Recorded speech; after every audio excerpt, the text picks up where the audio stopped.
Peace, family. I hope all is well. Let me hold on 1 second. Let me make sure the settings are correct.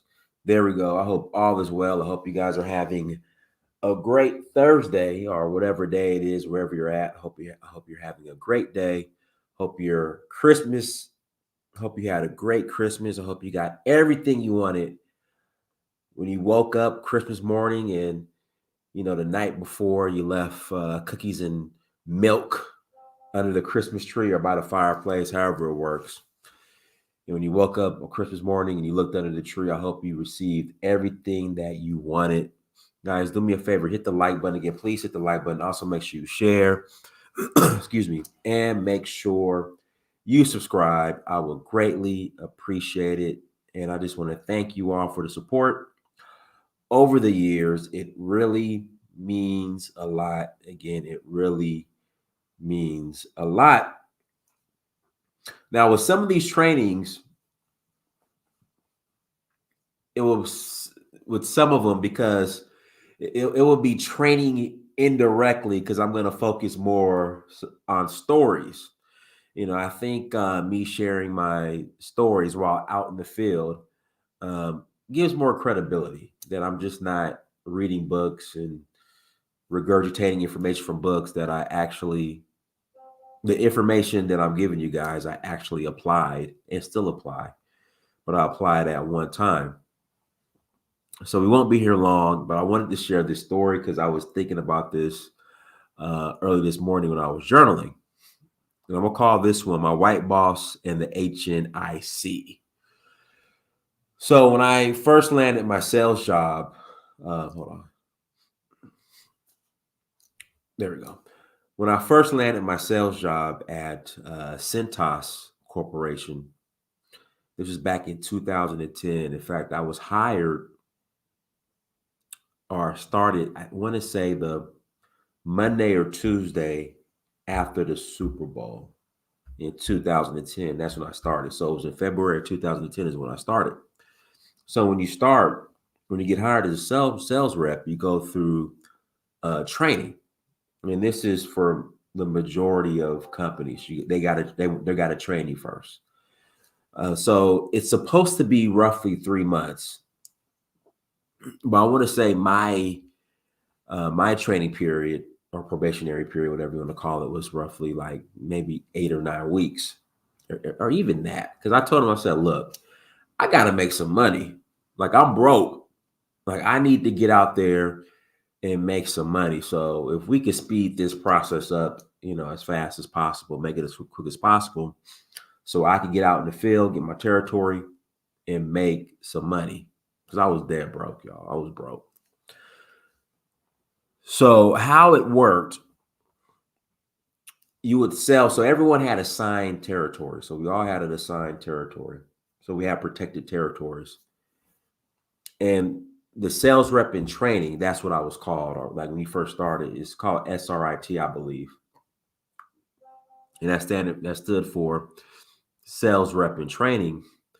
We would go out, we will shadow the sales reps, and then we would have to sell in their territory. And whatever we sold, they'll get credit for it, but we'll get credit too. But the credit was more for so we wouldn't get paid, but we will get credit, and the credit will go towards our volume that was needed in order for us to get our own territory, no longer be in this probationary period. So I was in a specific reps territory, and I want to say that territory was like Venice. And if you guys are familiar with LA, there's a street called Abbott McKinney, I believe. And I believe it's in Venice. Yeah, I have 2 channels. So guys, make sure you subscribe to the Prince Danny Samir channel as well. Excuse me. So I believe it's called it's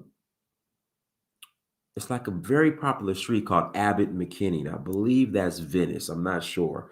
If not, it's a city right next to Venice. And this is Venice Beach, California. right outside of LA, or considered LA County. So I was cold calling one day, and we had this saying, this motto called "Every door, every floor."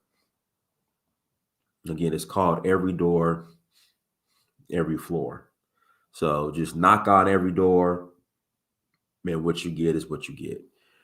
It's feast or famine. It's you eat what you kill. So every door, every floor. So I'm out, I'm cold calling, knocking on doors, and I stumble upon a beauty salon, a black-owned beauty salon. So I go in, and I'm brand new. I don't really know much.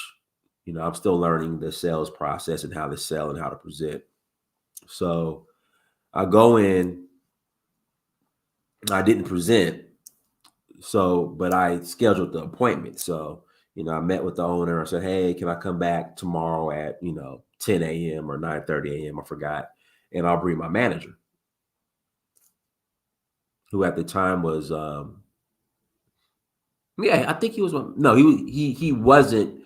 In fact, I was selling in his territory. He wasn't my boss yet, but he ended up being my boss, my manager.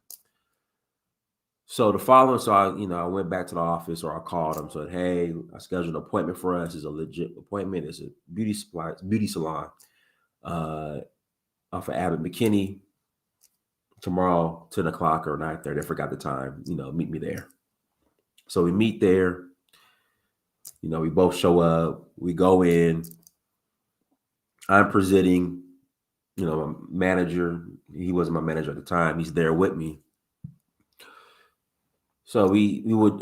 So first, what we would do first, usually we would present, and then we would do what we call a facility tour. So we would walk around the facility, point out areas where we could help the client improve, show them the products that would help the client, keep their facility clean or improve whatever service they had.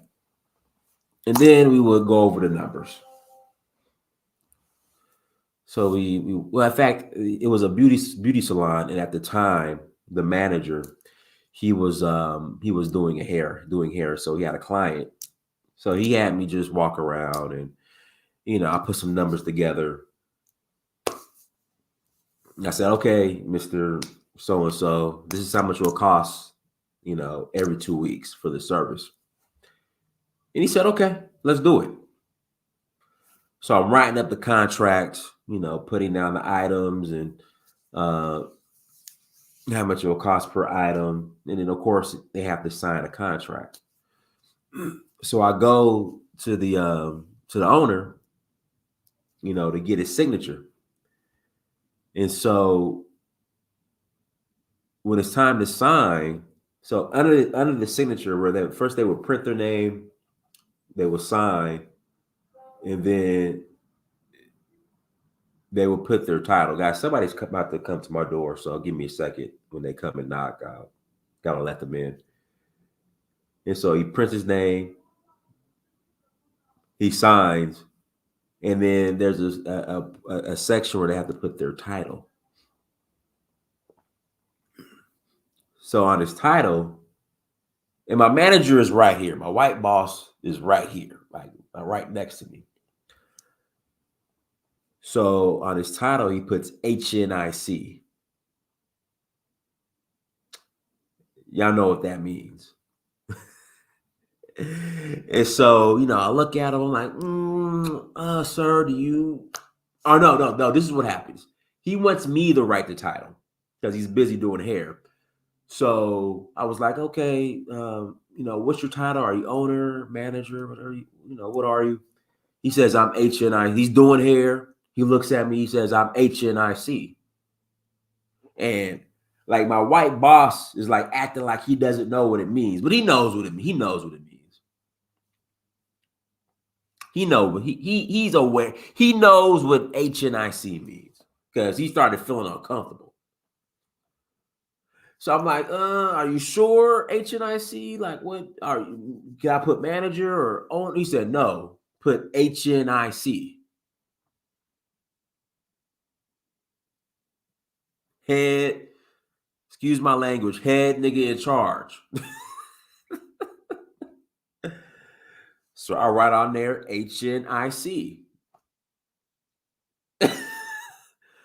So, he signs it. We get up out of there. And I submit the contract. It gets approved. We service them. And that was that. But you should have saw my boss's face. Like, I know he knew. Like, I know he knew what it meant. Again, I know he knew what it meant. H.N.I.C. So that was today's story. Listen, next Thursday, the next couple of Thursdays, I won't be on because I'll be traveling. So Wednesday, I believe, I head to Benin. I arrive in Benin that Thursday. And then the following Thursday, I'll still be in Benin. And then the Thursday after that, I'll be in Nigeria. I might, well, depending how the connection is in Benin, the following Thursday, I might do a show. I don't know. It just depends on the connection because we'll be in Ouida. And I know the Wi-Fi could be real spotty there, so we'll see. But hey, everyone, thank you so much for joining. Like, share, subscribe. I appreciate you guys. I love you. Thank you so much. Until next time, family, Dynasty Mirror, search for Haru. Peace.